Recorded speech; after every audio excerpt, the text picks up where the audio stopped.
36. Okay. Yeah. So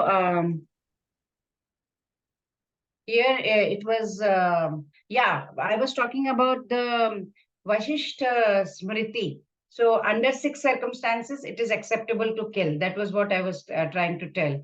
So these are the 6 circumstances that are acceptable, like poison giver, one who sets fire to the house, one who attacks with deadly weapons, one who plunders riches, one who occupies another's land, and one who kidnaps another's wife.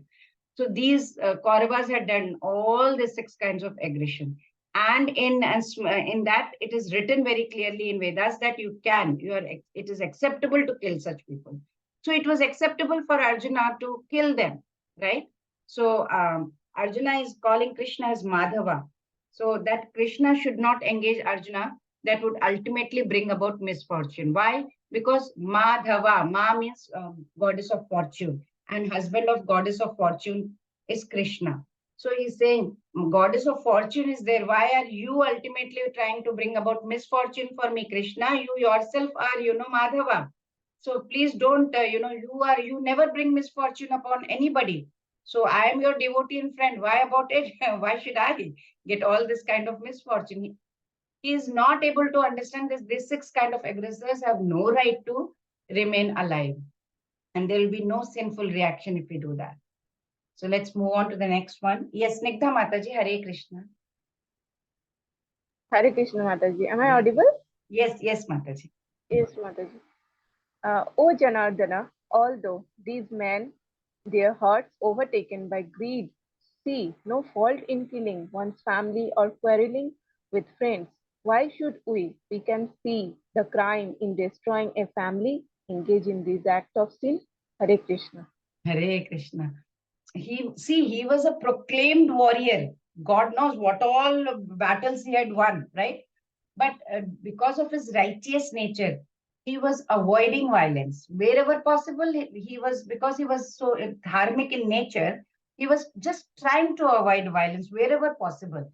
So this side of his character, it is well revealed in the incident that takes place, towards the end of Mahabharat war, right? When Duryodhan, he was very badly injured, and there were only a handful of warriors were remaining on Kaurava's side. Ashwathama was one of them. So, and he wanted to avenge his father, Dronacharya's and his friends, all Kaurava's death. Ashwathama was very angry. What did he do? He sneaked into that Pandava camp at night. And what did he do? When everyone was fast asleep, he went on a carnage. He killed, thinking that they were Pandavas, he killed Pandava Putra, means sons of Pandavas. And several warriors, including, Draupadi's 5 sons and all, many other warriors were also killed during all this. Pandavas, along with Draupadi and Lord Krishna, they were not there. They had gone somewhere that night. And when they came back to the camp which they had, they were completely devastated. They said, "Oh my God, what is happening over here?" And Arjuna, he caught Ashwathama. He could have killed him, right? He didn't. He threw him at the feet of Draupadi straight away. And Bhim wanted to kill him. Everybody wanted to kill him. Draupadi, when she saw, she was soft-hearted lady of forgiving nature. She said, "See, Ashwathama is Guru Dronacharya's son, and he is also a Brahmin. Therefore, we should forgive him. We should not kill him." Arjun was not sure as to what should be done next. So what did he do? He turned towards his master, his spiritual master, wanted the guidance from Lord Krishna. And he said, Lord Krishna said, "See, respect-worthy Brahmin must be forgiven, even if they have, temporarily fallen down from their position. But a person who approaches somebody to kill with a lethal weapon must certainly be punished. They should not be, okay, you cannot kill them, but they should be punished for what they have done." So now Arjun understood what has to be done, what Krishna was trying to tell him. So he did not kill Ashwathama. What did he do? He cut Brahmin's tuft That's the very important for them. And he removed the jewel of immense power from his forehead, and then he let him go. That was written in Manusmriti also, that we should not squabble with a Brahmin who performs the fire sacrifice, or he is a family priest, or he's a teacher, whoever it is. So that's what uh, Arjuna did. He was so soft-hearted that way. And he says now here, why should we, seeing this crime and destroying a family, engage in this kind of sin? He's saying now. Just see. Kulakshaye pranashyanti kuladharma sanatana dharme nashte kulam kritsnam adharmo bhivavatyuta. Yes, Akash. Hare Krishna Mataji. Translation. With the destruction of the dynasty, the eternal family tradition is vanquished, and thus the rest of the family becomes involved in irreligion. Hare Krishna. Hare Krishna. This is what Varnashrama, many principles are there. Members of family grow together, they attain spiritual values. You must be, if you live in a joint family, you will see the grandfather is teaching all the shlokas to the grandkids. They're telling all those kind of stories. In our times, we used to have comic books, and they would show the pictures and read about all the great Mahapurush. The elder members, they are responsible for such purifying processes in the family. They will tell, no, aise nahi karna, aise karna hai, you have to do puja, you have to do this, you have to get up early in the morning, put light up the diya and all. But on the death of the elder member, such family traditions of purification, it may stop. There are chances that the remaining younger members may get into bad habits, irreligious habits, and they will lose their chance of spiritual salvation. So there was no purpose, right? If elder members were slain, that's what was said. So here Arjuna sees destruction of family. He says, because of this, if we kill each other, then what is happened? Destruction of dynasty, family tradition will be vanquished, family will be involved in irreligion. Because in Varnashrama system, elders are responsible for all kinds of spiritual salvation. Adharmabhibhavat Krishna pradishanti kulastriyah Srishu dushta suvarshneya jayate varna sankaraha. Yes, Tejal Mataji. Hare Krishna Mataji. When religion is promoted in the family, O Krishna, the woman of the family become polluted, and from the digression of the womanhood, O Descendant of Krishna. sorry, land of the Varne, our comes unwanted the progeny. Yeah, so when irreligion is prominent in the family, what will happen? The elder members of the family, they are having that old age customs and traditions. And now whenever any festival is happening, how do you know how you are celebrating these festivals? Because your mother must have told, grandmother must have told, right? It passes on to the next generation. And these traditions, they help us to, have moral values in families. Okay, we should not do like this, we should do like this, we should try to give charity on this and this day. All this builds up in the family. And if the elders in the family die early, then the valuable knowledge that was supposed to be passing on to the other generation is absent. The next generation may sway around, like you can see now. Modern generation, it's not like that. Modern generation is not ready to believe in anything. So Arjuna was of the opinion that elders of the family should be spared and they should not be killed. That's what he is telling. Sankaro narakayaiva kulagnanam kulasya cha patanti pitaro yesham lupta pindodaka kriya. Yes, Swapnil Prabhuji. Hare Krishna Mataji. Hare. An increase of unwanted population certainly causes hellish life both for the family and for those who destroy the family tradition. The ancestors of such corrupt families fall down because the performances for offering them food and water are entirely stopped. Hare Krishna. Yeah, that's called tarpan, Pitra tarpan we do. If everybody goes, who is going to do the tarpan? That's very, very important point, right? So women, used to have very high status in Vedic society. This is recently, this feministic and feminism has all come into the picture. In Vedic society time, women held a very, very high position. For families to be religious, society to be very moral in this thing, it was very necessary that the women were very virtuous. And they were. They were very strong, very virtuous. They were highly, respected. And according to Manusmriti also, societies where women are worshipped, they because they were chaste, they were virtuous. Heavenly gods were very joyous over there. They used to come, they used to respect them. So Arjuna is very concerned. He's trying to understand, trying to comprehend what would happen where there is no guidance, there is no protection from the elders. Women will be also misled because elders are not there anymore to guide the women also in the family. So he's telling Lord Krishna, Krishna, Krishna, now come on, you have to understand. Women in the family will be all left all alone. They will have no guidance, Krishna. They will move towards immorality. They will start committing all kinds of adultery, nobody to guide them properly. Then they will have all kinds of illegitimate children, Krishna. Is it good? Is it nice? Do you think this is what should happen? What will happen? It will destroy complete peace. There will be no peace, no happiness in the future generation. They will do whatever they are like wanting to do. And all the ancestors will be deprived of these Vedic rites, Pitr Tarpan and all that. Family traditions will be abandoned. What will happen to the society, Krishna? How will we give Pitr Tarpan? Who will give? Who is the legitimate son? Who will know? So what is happening, Krishna? He's saying. And he's not happy about that. Doshai kulagnanam varna sankara karakaihi utsadyante jati dharmaha kula dharmashta shashvataha. Yes, Snigdha Mataji, Hare Krishna.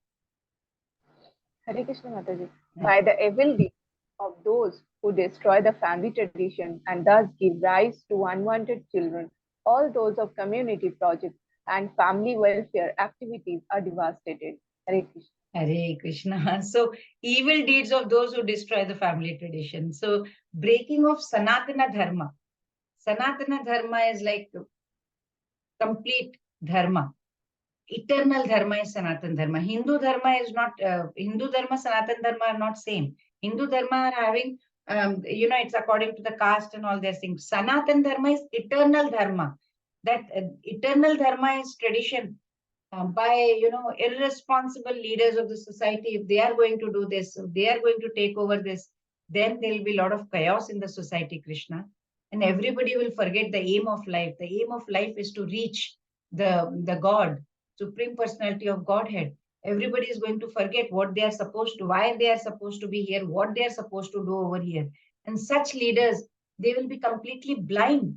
And if you can understand, if people are going to follow such leaders, then what is going to happen but chaos? Everything will be chaotic in this society, Krishna. Nothing beneficial can I see, Krishna, says Arjuna. Utsanna kula dharmana manushyanam janardana narake niyatam vaso bhavati ityanu shushruma. Sneha Mataji, Hari. O Krishna, maintainer of the people, I have heard by disciplinic succession that those whose family traditions are destroyed dwells in always in hell. Arjuna, what Arjuna is trying to tell is he is not basing this argument upon his own whims and fancies. Okay, mera personal experience hai, so I'm just sharing with you, Krishna. No, he is trying to say that whatever I heard from authorities, the real knowledge that he has got it from, so there is a system, there is a Varnashrama institution by which before death, one has to undergo the process. You have to go through the process of atonement for whatever sinful activities you have done. So one who is engaged in this kind of papa activities, sinful activities, they have to go through this atonement process. Prayashta, it's called prayashchit karte hain na, that's prayashchit. Without doing that prayashchit, we'll go into hellish planets, right? So we should always go through this prayashchit process. So otherwise we will end up in miserable conditions in hell because of our sinful activities. So he's saying, I have heard, I am not saying by my own whims and fancies, Krishna, but by disciplic succession, that if family traditions are destroyed, they'll be in hell, Krishna. Come on, we have to understand that, he says. So Varnashrama Dharma from 40 to 43, let's see. Varnashrama system is there. It has been established. This whole society has been established so that there is peace and prosperity and we can progress spiritually, right? If we fail in that, elder members in the family are responsible to give us all kinds of purification processes. If they die, the purification process stops. Young members will become irreligion. Women will become irreligion. No chance of spiritual salvation. Then the unwanted progeny will happen. Lot of chaos will be in the society. There is a risk of war, etc. And then what will happen ultimately? Everything will be chaotic. So Arjuna had heard this from Dharma Shastra. He says, it's not from my own personal experience. And those who destroy family traditions will be in the will be dwelling in hell, he says. So, unwanted progeny is not good, he says. And Sanatana Dharma, eternal law needs to be there. Hindu Dharma is not eternal, right? Sanatana Dharma is eternal. Hindu Dharma is part of Sanatana Dharma. Hindu has been, this word Hindu has come from these Persian individuals few centuries ago. Ours is a Sanatana Dharma. So degradation of society, we are seeing again, when the superiors are killed, destruction of eternal family tradition will happen, Vedic rituals will stop, irreligion will predominate in the family, women will become polluted, unwanted progeny will happen, which is called Varna Shankara. And present society is something is like this is happening, and all kinds of, everything will be devastated. अहो बतमहत् पापं कर्तुं व्यवसिता वयं यद्राज्य सुखलोभेन हन्तुं स्वजनमुद्यताः. Yes, Vijay Prabhuji. Alas, how strange it is that we are preparing to commit greatly sinful acts, driven by the desire to enjoy royal happiness. We are intent of killing our kinsmen. Hare Krishna. So Arjuna is completely surprised. He says, despite being aware that war doesn't bring happiness, war doesn't bring peace anywhere, anytime. It is always going to bring misfortune. Those who are in the battlefield and for the families who are there behind also, it is going to bring misfortune for everything. Why are we still going on for this kind of sin? I'm surprised, says Arjuna. So he says, Aho batamahat pap. Aho, alas. Hey Krishna, alas. He means, what is this? So, he's trying to tell about all the possible catastrophes that can happen if this war took place. And he's ignoring the fact at this same time that if wrongdoers are not punished, even in our society, in day-to-day society right now, there is so much happening in the society. If these people who are rapists, who are really terrorists, if these wrongdoers are not stopped and we keep forgiving them, what is going to happen? You tell me. Is it right to just leave them alive? Leave them like that without any law, without any punishment? And he is ignoring the fact over here, Arjuna, that they were the aggressors. According to Vedas also, these 6 aggressors, these type of aggressors should be killed immediately. And he is a Kshatriya. So if wrongdoers were not punished, it would cause greater damage to the society. Just because you have that moha, you have that attachment driven by selfish motive, you cannot just say, oh, he's my cousin, he's my brother, he's my grandfather, my this one, so I cannot. Like that zamindar, as they were saying, chor, chor, chor, he wanted to, punish him. As soon as he realized it was his son, he immediately hid him in his house. That is what is happening. So there are many, many instances in the world, in the history of the world that is happening. So Arjuna, he's of course a saintly devotee of the Lord. He knows, he's conscious of all the moral principles. So he's trying to avoid such activities. That's what we can say here at this point. Yadi mama pratikaram shastram shastrapanayah dhatarashtrarane hanyu tanme kshemataram bhavet. Radhika Mataji, Hare Krishna. Hare Krishna Mataji. Better for me if the sons of Dhritarashtra, weapons in hand, were to kill me unarmed and unresisting on the battlefield. Hare Krishna Mataji. Hare Krishna. He says, I don't mind. If anybody attacks me, I may be in any awkward position. I don't mind. I'm not going to lift any weapon. I will not fight. So he is not considering the point how much the other party was bent upon fighting. Krishna went for peace talks. Did Duryodhana accept? No. So he is not able to understand because he is having that heartedness, because he was a great devotee of Lord. He was very soft hearted. Sometimes, what happens? We keep blaming the circumstances. We keep blaming others. But we turn a blind eye towards our own weaknesses. If you go inside, you will realize that's what happens with us. Acha, aisa hua?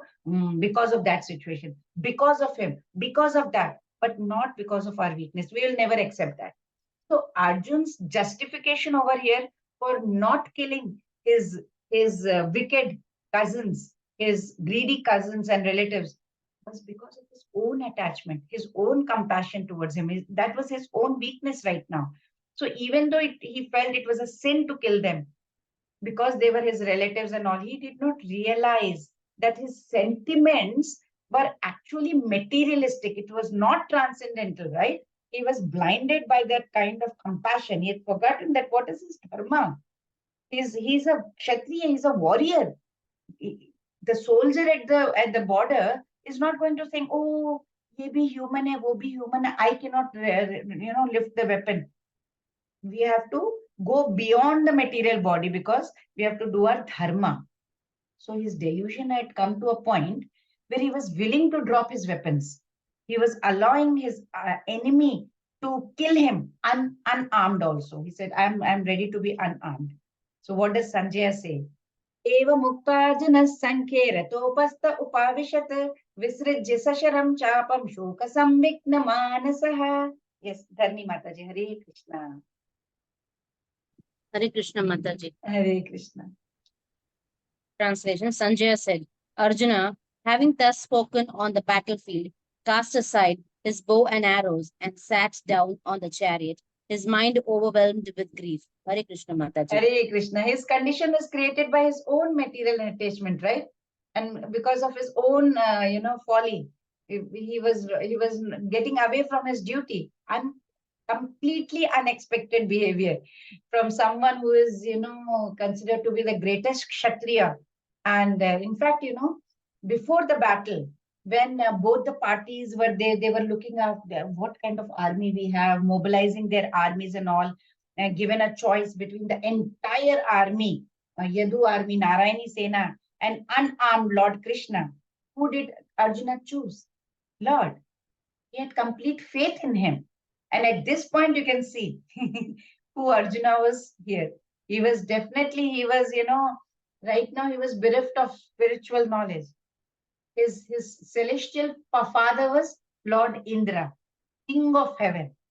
He had been to his abode also many times. He received many kinds of boons from him and from other devatas also. Why? Why in the battle of Kurukshetra? Such a warrior of such a great stature, he was dropping his weapons. What was the cause of his misery?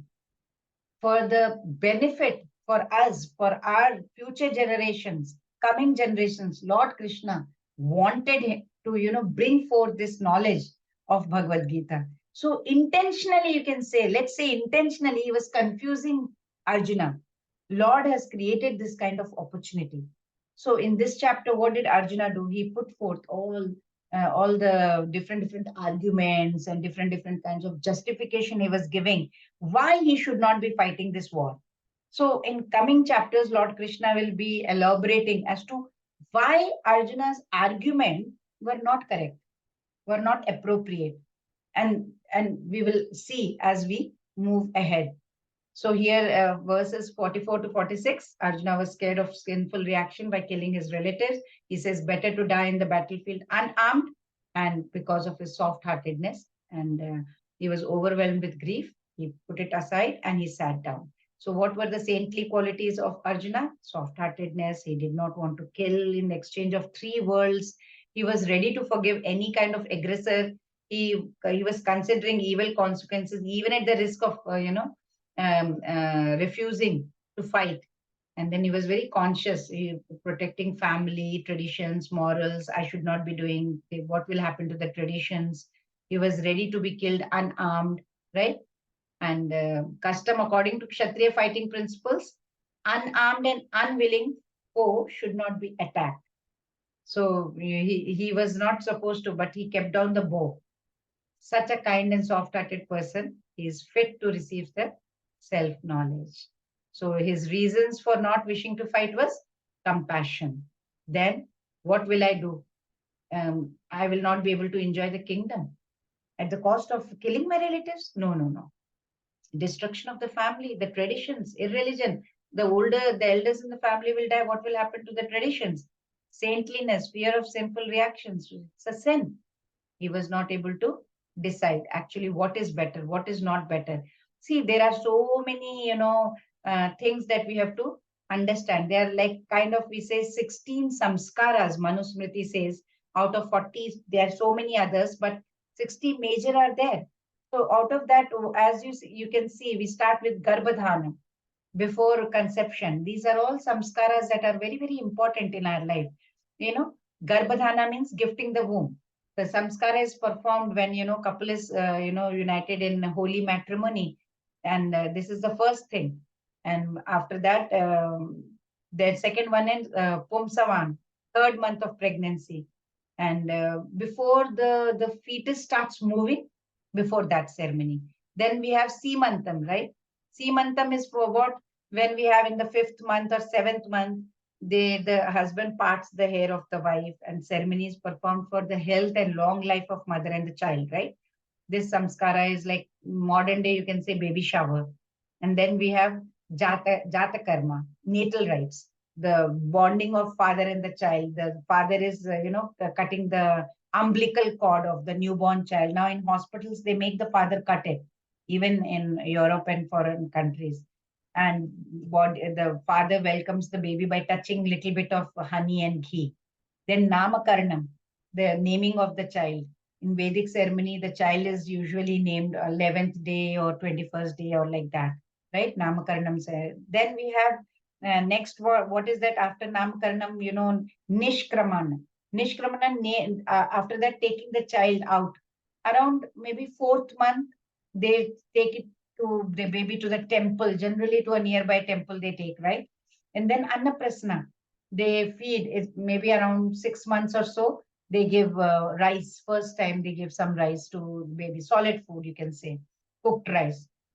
And then next one is Chuda Karana, means the arrangement of the hair tuft. Also, we call it Mundan, Mundan's samskar, first haircut of the child. Then we come to Karna Vedam, means you have that piercing of the ears, right?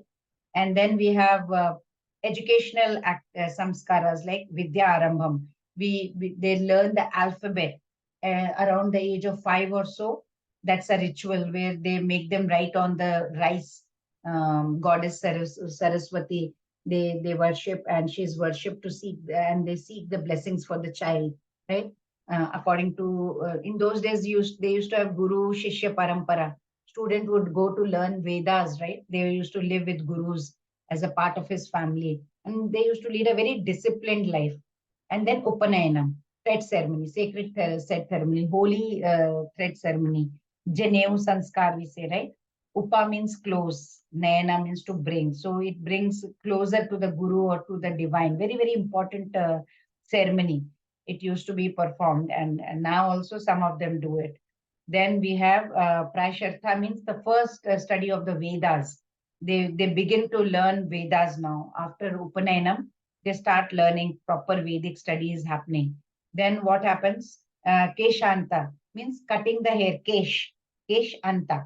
So the samskar is like first shaving of the beard by the student. Now beard is coming up, he's getting matured.